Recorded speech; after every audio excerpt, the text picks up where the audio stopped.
এবার আন্দোলনকারীরা সরকারের পতন চাইছে।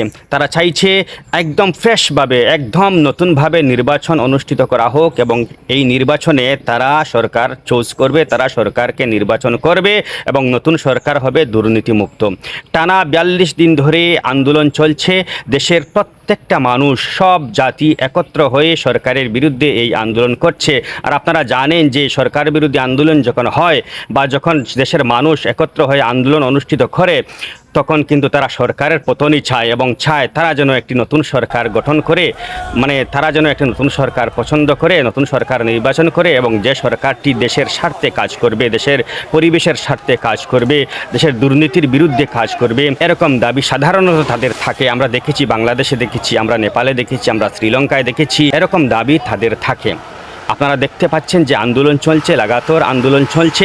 তো আমি কথা বলছিলাম আলবেনিয়ার কথা।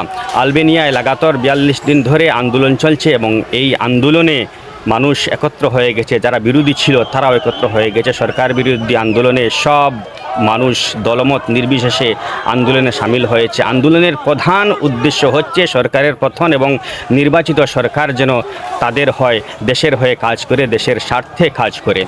আপনারা জানেন যে আলবেনিয়া হচ্ছে একটি মুসলিম প্রধান দেশ, তারপরও ওই দেশটি সেকুলার দেশ, ধর্মনিরপেক্ষ দেশ। এখানে নির্দিষ্ট কোনো ধর্মের মানুষকে আলাদা করে সুবিধা দেওয়ার কোনো নিয়ম নেই। এটা হচ্ছে তাদের সংবিধান। এখানে কমিউনিস্ট শাসন একসময় ছিল, যার কারণে ওই দেশে প্রায় 17% মানুষ নাস্তিকও রয়েছে।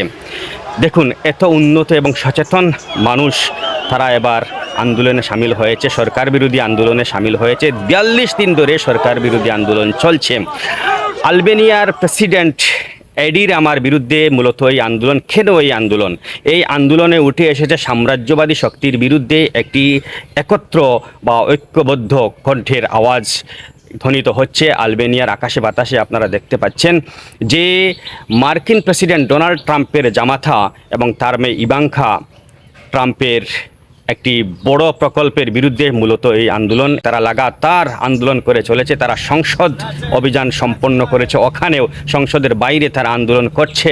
আন্দোলনকারীদের প্রতিহত করার জন্য, রোখার জন্য সরকার মরণপণ চেষ্টা চালিয়ে যাচ্ছে। তাদের উপর টিয়ার গ্যাস, তারপর ওয়াটার ক্যান ইত্যাদি প্রয়োগ করা হচ্ছে, কিন্তু তারপরও আন্দোলনকারীদের দমন করা যাচ্ছে না। কিন্তু কেন দিকে দিকে কেন এই আওয়াজ উঠছে? কেননা নির্বাচনের মাধ্যমে সরকারকে পরিবর্তন করা যায় না, যেহেতু নির্বাচন কমিশন স্বচ্ছ নয়, অস্বচ্ছ। নির্বাচন কমিশনও সরকারের পক্ষ হয়ে কাজ করে এবং সরকারকে ক্ষমতায় টিকে থাকতে সাহায্য করে, যার কারণে সাধারণ মানুষ নির্বাচন কমিশনের উপরও ভরসা রাখতে পারে না, যার কারণে তারা আন্দোলনের মাধ্যমে এই সরকারের পতন ঘটাতে চায়। বিভিন্ন দেশে আমরা দেখেছি, নেপালে দেখেছি, বাংলাদেশে দেখেছি, শ্রীলঙ্কায় দেখেছি। কাজেই এই মুহূর্তে সরকার বিরোধী আন্দোলনের একটা চল পড়ে গেছে। কেননা এই যুগে কিন্তু আর হিটলার নেই, এই যুগে মুসোলিনি নেই, এই যুগে একনায়কতন্ত্র নেই।